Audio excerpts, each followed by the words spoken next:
The gospel of our Lord Jesus Christ according to John. Glory to you, Lord Christ. So he, Jesus, came again to Cana in Galilee, where he had made the water wine. And at Capernaum there was an official whose son was ill. When this man heard that Jesus had come from Judea to Galilee, he went to him and asked him to come down and heal his son, for he was at the point of death. So Jesus said to him, "Unless you see signs and wonders, you will not believe." The official said to him, "Sir, come down before my child dies." Jesus said to him, "Go, your son will live." The man believed the word that Jesus spoke to him and went on his way.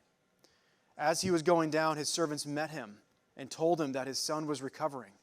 So he asked them the hour when he began to get better, and they said to him, "Yesterday at the 7th hour the fever left him." The father knew that was the hour when Jesus had said to him, "Your son will live."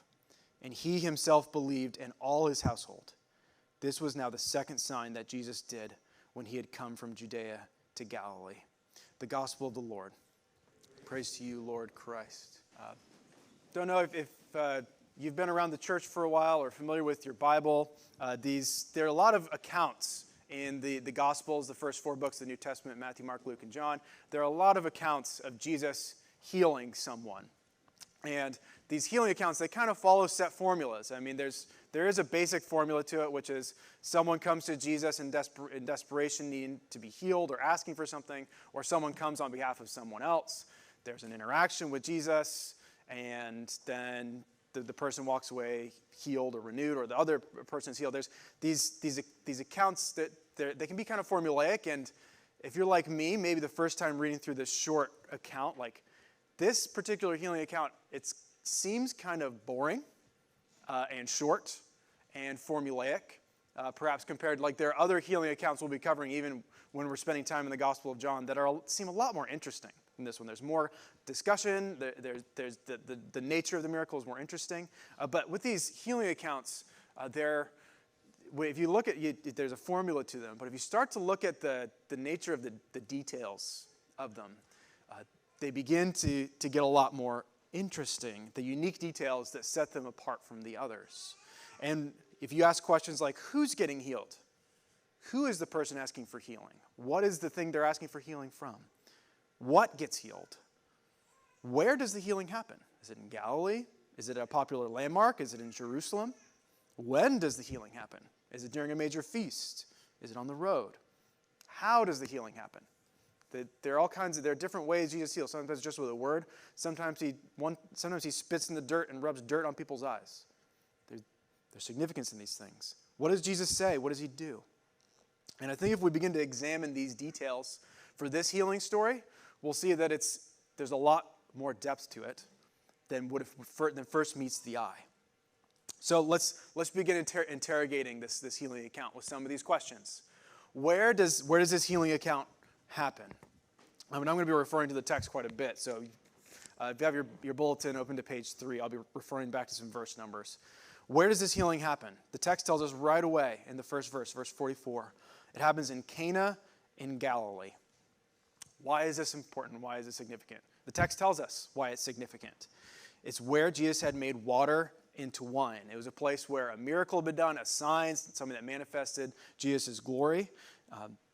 And something that we'll see in this passage, and we see in the preceding chapters, is that the people who live in this region in Cana, the people of Galilee, they're really interested in seeing Jesus' signs. The verses immediately before this, which we can't see in the bulletin, but that set some of the frame for this miracle, says that when Jesus came to Galilee, they welcomed him, having seen all that he had done in Jerusalem, which is referring back to when Jesus went to Jerusalem. Chapter 2 says he did lots of signs in Jerusalem. So the Galileans are like, yeah, it's the sign worker. Welcome. And this Galilean, in Cana, this place where they really focus on signs, the signs of Jesus. It's a noticeable contrast with what we studied last week. If you were here with us last week, we studied the faith of the woman at the well, interaction with Jesus, the woman at the well, the Samaritan woman, the woman of Samaria. You know, this outsider people group who were enemies in lots of ways of the people of Israel. The people of Judah. The Samaritans, whom had heard the story of this woman who interacted with Jesus, they didn't rely on signs, but they actually believed the testimony of the woman who told them about Jesus, and then they believed the testimony of Jesus. There's this contrast where they believed the word, the testimony, the Samaritans, those who are outside. But it's these Galileans, these people in Cana, who rely on signs. That's where this happens. Also really, really deep and interesting. Who is this guy? He's an official. What's an official? If I were to write the most bland, nondescript title for someone ever, it would be something like that, right? It'd be, he's an official. It's like, oh, he's a city worker. He's a government employee. It seems like there's not much information here. He was likely a wealthy man. We have some clues for this. He was likely a wealthy man, and he was likely someone who was in the court of King Herod, of Herod Antipas. What are the clues? How am I getting this? One sign that he was wealthy is he had servants. On the way back, you saw in verse 51, after having the interaction with Jesus, he's on his way back to Capernaum from Cana, and his servants meet him along the way. He has servants. And if you have servants, you're a wealthy person at this time. Also, how do I know that he could have been in the court of King Herod, of Herod Antipas? He lived in Capernaum, which was basically just down the lake a little bit from King Herod's, the city that King Herod had built called Tiberias. So he's called someone whose his name official means someone in the royal entourage, the royal court, and he's right down the street from this particular royal court. And this piecing together these details, that it makes him look. This guy, he's something similar to the way we talk about tax collectors. Perhaps you've considered the place of tax collectors in the gospel accounts, and how they're kind of these wealthy turncoats who've betrayed their people, sacrificed some of the distinctives of being a people of the Jewish people on the way following God. That's kind of like this guy. He's a royal official who's benefiting. He's living in a court, the court of Herod. This is a court they're benefiting financially, and they're benefiting through the power they have, because they've basically made a special deal with the empire, with the Romans, with the big bad guys. They're like a little puppet regime. They're willing to sacrifice Jewish distinctives in order to make peace with the empire. That's what this guy represents. The Herod Antipas, the court, this king, that was the guy who had John the Baptist executed. If you need some reference to other stories from the Gospels. And here's an interesting thought. I can't confirm or deny these things, but when Herod Antipas had he ordered for John the Baptist to be executed, he was having a banquet with his court. Could this guy have been there when John the Baptist was ordered executed? Maybe. Or he would have been very closely connected with the folks who would have been there. That's what we know about this guy. So this guy coming to rural Galilee, he would have been someone who was treated with suspicion. He was, like I said, he's part of a puppet regime. Wealth comes at the expense of the Jews. There's just a really wide class gap from who he is, where he's coming from, to where he goes to meet with Jesus here. In a lot of ways, Jesus is like a country bumpkin preacher. He comes from Nazareth. We've seen that already in the Gospel of John. It's like our first sermon in this series was his interaction with Nathanael, who's like, "What good comes out of Nazareth?" This is kind of like, here's an image I thought that's kind of similar to what if this were to happen in our time. It would be like someone who's the chief of staff for a U.S. senator's office, leaving Washington, D.C., and driving to go seek healing for his son from a popular preacher or healer in rural West Virginia. Do you feel that? Can you see why, if such a guy, a D.C. staffer, showed up in rural West Virginia, how that guy, just as he steps out of his car, he would be kind of treated with suspicion, justifiably, perhaps. Forget the D.C. staffer. Imagine if you went to rural Virginia seeking something like this. Or if you can't think about it for yourself, imagine if I did.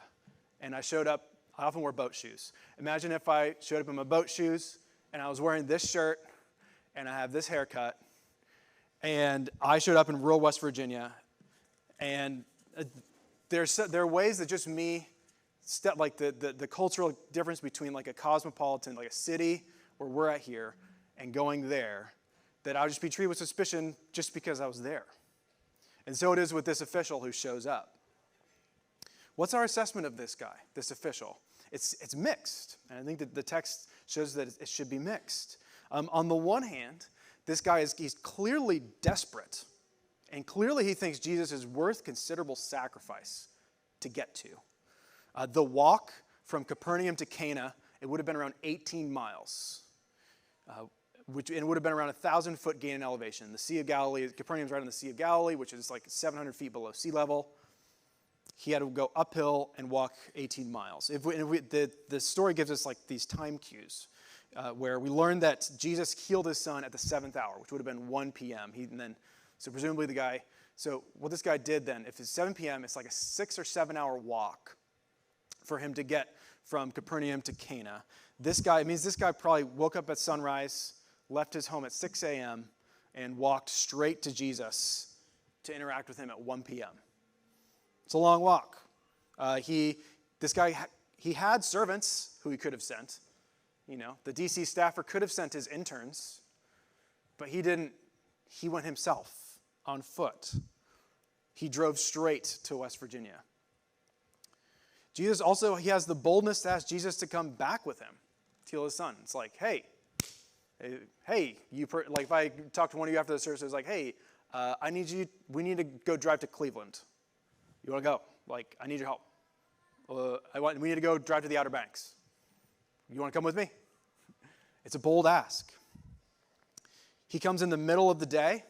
We've seen how Nicodemus in chapter 3 came in the middle of the night because he was trying to hide. This man comes in the middle of the day. He humbles himself. He's desperate.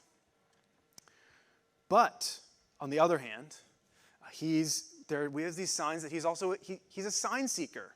He's like the Galileans, this critique of that Jesus is going to have of all the people of Galilee. He's interested in Jesus because Jesus can do stuff. He's heard about Jesus' reputation to help get things done, to do miracles. And so Jesus, who knows the heart of man, doesn't speak very tenderly with this guy. I don't know if you saw that. Look what this man comes in desperation, after walking 7 hours. Asked Jesus to heal his son. Verse 48. So Jesus said to him, unless you see signs and wonders, you will not believe. Maybe not the response we were expecting.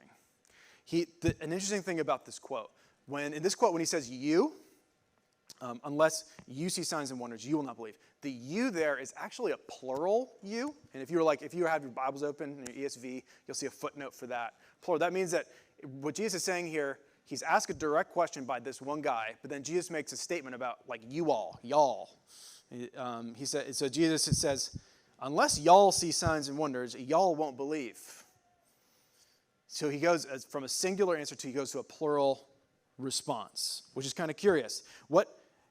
Even though the official asked Jesus an individual question, Jesus responds by pointing out that this guy is doing something that represents the weakness, the lack of faith of y'all, of everyone who is in the audience there, the Galileans, those people of Cana who are just interested in signs.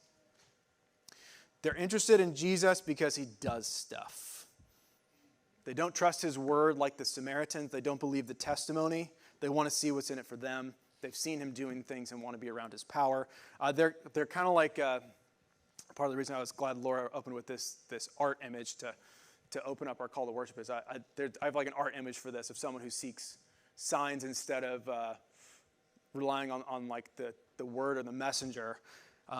I haven't been to one of these in a long time, but maybe some of you all have been to a First Friday. First Friday is when like a lot of different art exhibits in a particular area of the town, like maybe it's like along Frankfurt Ave or something, art exhibits will open their doors and they'll let folks in to see the work of different artists, and they'll often offer food and free drinks, and it's a fun time, walking from studio to studio on the first Friday of the month. Imagine, like this is what the Galileans, what this guy's like. These are people who show up to a First Friday art exhibit Not because they're interested in the artist, not because they're interested in the art, not because they're there for what the artist is trying to communicate, but because they're there for the free wine. And remember, Cana was the place where water was turned into wine. So that's like an very appropriate illustration. They're there for the signs. And Jesus sees that in this guy, this official. And can we just pause at Jesus' response here? Can you just pause and think about how stark and offensive it is that Jesus would respond this way? Like, this man walked 7 hours through probably a pretty hot Galilean sun, uphill, and he begs Jesus for something of desperation, and Jesus kind of responds by calling him out. Does that sound like the Jesus you know? It's the Jesus we have here. When you come to Jesus with the thing that you're most desperate about for yourself or on behalf of someone you love, and you bring your petition to him, how do you expect him to respond? Is it ever possible? Is it ever possible that the beginning of healing for you, for those whom you love, begins with a word of challenge? Is that ever possible? It's the case here. So you can feel like, we read through the story fast at the beginning for the service, but like going slowly through this, like, can you feel like a bit of the tension in like, what's this guy going to do? This is a royal official. This is a man of wealth and power who's come a long way, and he's been called down by a hillbilly preacher. He's going to walk away. We have in other stories in the gospel, Jesus says a harder word, and the guys leave. They walk away sad.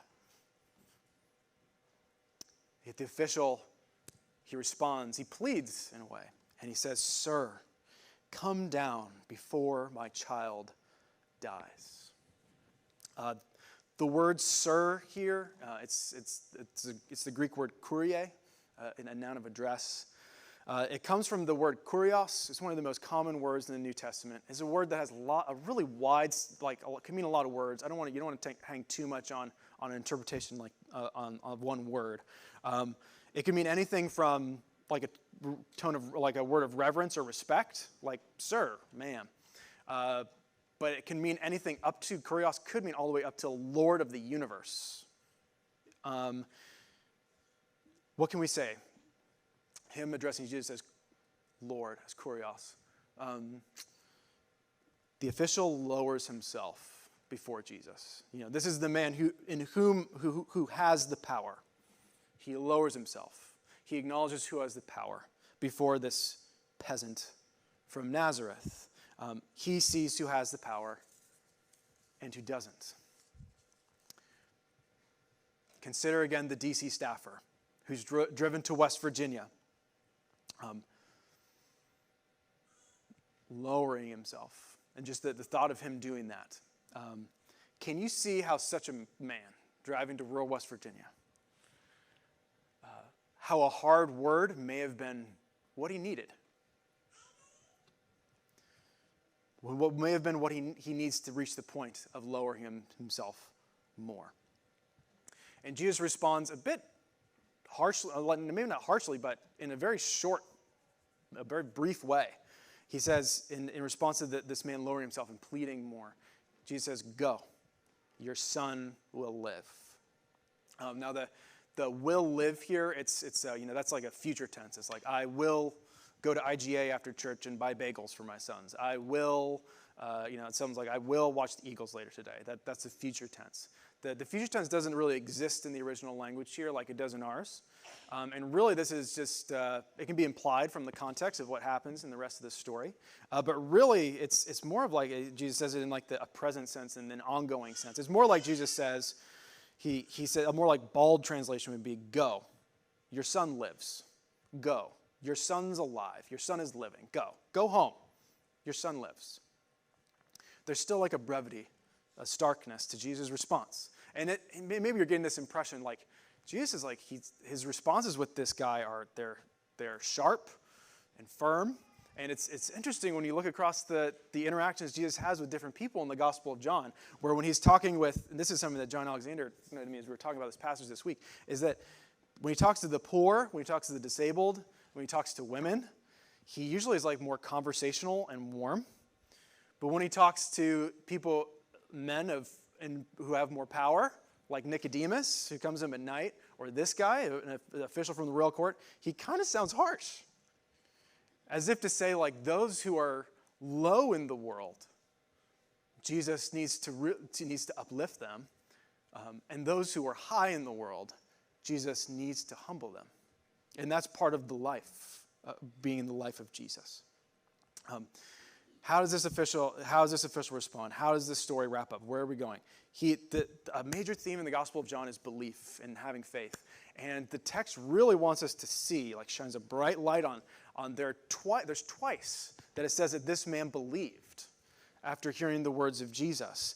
The first time is in verse 50. Jesus says to him, "Go, your son's alive." And then the man believed. The word believed comes from the same word for faith. The man believed the word that Jesus spoke to him, and he went on his way. And then he's on his way back. Presumably he spends the night somewhere. On the next day on the road, he encounters his servants. Servants tell him that his son has been healed, and he confirms the time of day. And then the father knew that was the hour, and looking at the very last lines. And he himself believed. He had faith. That's the second time. And his household.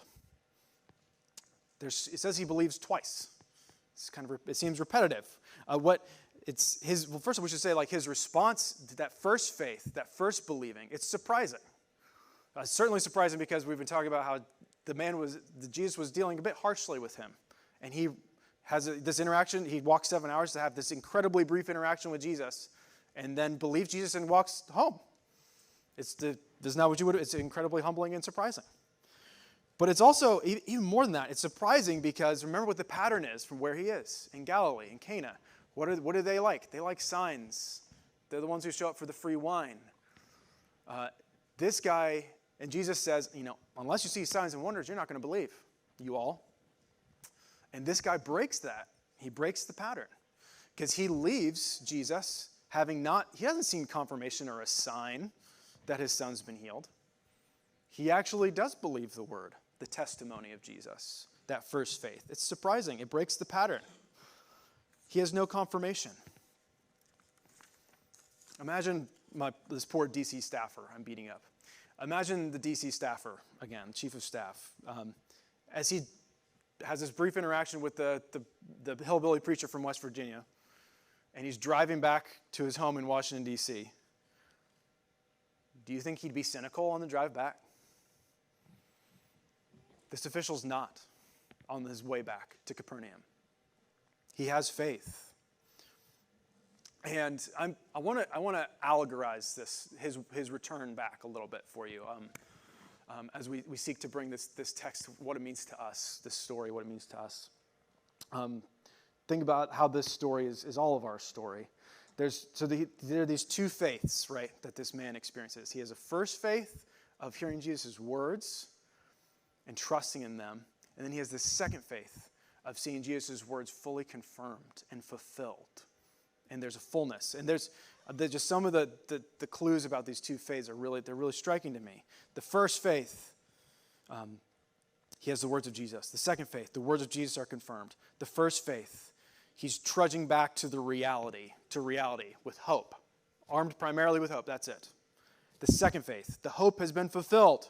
There's wholeness, there's flourishing. The first faith, he's called an official. He's an official who called Jesus Lord. He's a guy who gets it. But he's an official. Do you see what he was called? Second faith. Do you see what he was called? The man is called after he finds out that his son's been healed. He's called a father. There's something about there's a new how he's identified is different in a way. There's a relational fullness with the second faith.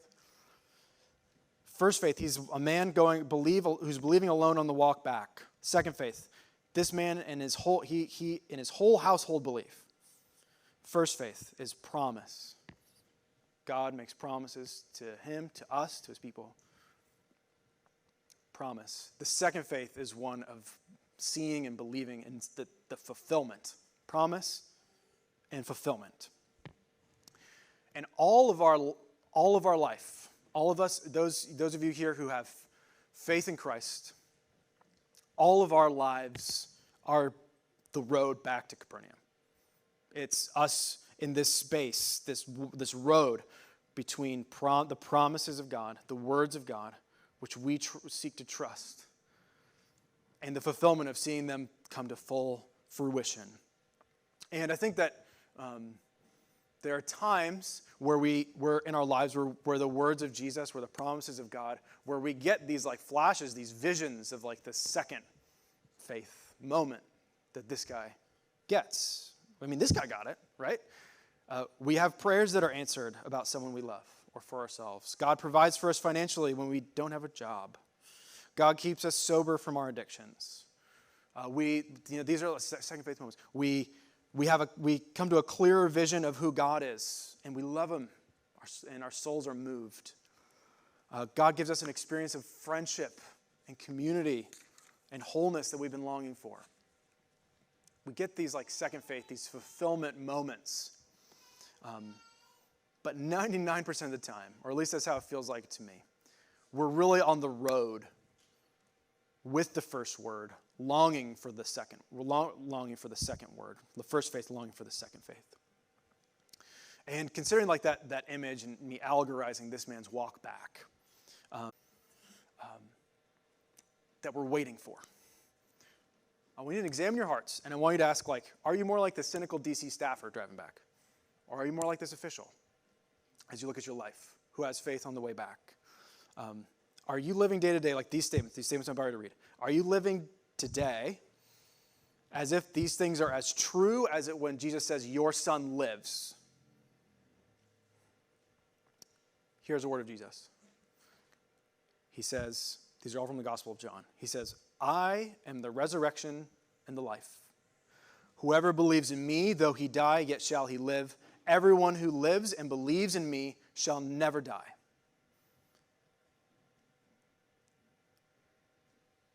Having those words, having been given those words of Jesus about your death, are you believing them on the way towards waiting for the fulfillment? Some more words of Jesus. It says bad news first. I feel like there's a rule like you need to say bad news first. I'll give you the bad news first. Bad news is kind of like what I'm saying. 99% of the time, maybe 100% of the time, it'll feel like it. We're going to be awaiting confirmation for that second faith, for fulfillment. So much of our lives in Jesus is being in that stuck between. Not stuck, but walking towards fulfillment. Between promise and fulfillment. Between the word, your son lives, and the confirmation that the son is alive. Let me sharpen this bad news more. Jesus didn't come into the world to relieve suffering. He did signs because he loves us to manifest his glory. But that's not why fundamentally why he came into the world. He does do signs. There's a sign in this passage. Maybe this sounds like a funky application of this. I think it's true. Again, the way he's railing against folks who are demanding signs. Jesus didn't come to the world to relieve suffering. Jesus says in the next chapter, he says, this is the work of God, that you believe in him who the Father has sent. Jesus came to the world not to relieve suffering primarily, though that does happen. He came to craft a people, to call a people to himself who will follow him on the road of suffering that leads to a new life, a new glorious fulfillment at the end of all things. Trusting Jesus' words in faith, that first faith, that one day, that second faith, that the moment will be true. That's why Jesus came. Here's the good news. As we're on that road, all the things we do in faith, however strong or weak our faith is, trusting in Jesus' words about that second fulfillment, it'll all be worth it. It'll be worth it. The Son lives. Jesus is powerful. All the things that we do in faith will be so immeasurably worth it, even if we don't see it until the day that we die. This means that us seeking to raise our kids in the way of the Lord, day in, day out, though it's tiring, though it feels impossible, so immeasurably worth it. Us seeking reconciliation with someone that we've wronged. Or us, maybe harder, us forgiving someone who's wronged us in faith. Because Jesus leads us in this. Be so immeasurably worth it, even though it really doesn't feel like it. Us living a life of self-control, even if that possibly means for some of us sobriety from substance until the day we die. It'll be so immeasurably worth it. A spin-off of that one. Us giving up kinds of sexual satisfaction to instead use our bodies in ways that God, the Creator, instructs us to, because He's the Lord of our bodies. It'll be so immeasurably worth it. Holding our wealth, our power, our time with open hands, letting God guide us in how to give them up for Him and for the love and for the benefit of others. It'll be so immeasurably worth it. It'll be so worth it.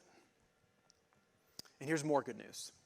Since, we're into the gospel here. Gospel means good news. I'll give more good news.